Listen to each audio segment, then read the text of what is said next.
il ne lâche pas l'affaire socialement. Dans le sens où Takezo se fait du coup harceler par ses camarades parce que, comme je l'ai dit, le koto est un instrument noble, est un instrument obsolète, est un instrument féminin que très peu d'hommes devraient faire, etc. Enfin, que même les hommes de manière générale ne devraient pas faire. Et malgré cet harcèlement qu'il subit, il va continuer à faire du koto, il va continuer à jouer, il va continuer à kiffer sa passion, en fait, tout simplement, et faire abstraction de tout ça. Et on se rend pas compte de la mentalité de dingue qu'il faut avoir pour faire abstraction de tout ça et continuer de sa passion. Or oui, il doit avoir genre 16-17 ans, c'est un lycéen qui est arrivé presque à l'âge adulte.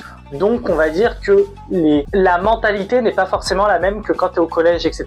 Et là où justement j'aurais aimé connaître ce personnage plus tôt, c'est que tout comme lui, j'ai fait du violon, puis de l'alto. Mais c'est vrai que j'ai été harcelé pendant longtemps, j'ai été victime de tout ça. Et c'est qu'arrivé à un certain âge, à 16-17 ans, où les mentalités ont commencé un petit peu à évoluer et à se dire en fait, faire du violon et de l'alto, c'est vachement cool, quoi. Vraiment, continue là-dessus.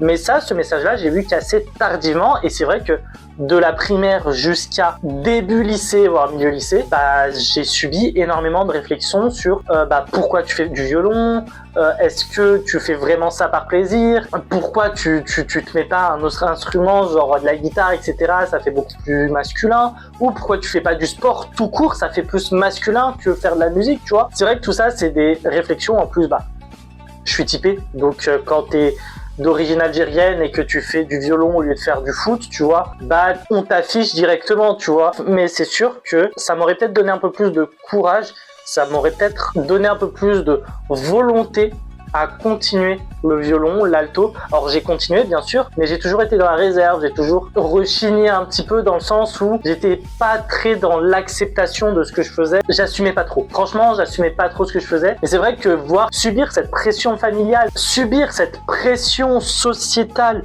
où il doit pas faire de koto, mais il devrait choisir un autre instrument, voire même du sport, mais que malgré ça, il sourit à la vie, il continue ce qu'il fait par passion, franchement, ça résonne énormément en moi, et c'est vraiment le genre de personne que j'aurais aimé avoir été. Malheureusement, on peut pas changer le passé.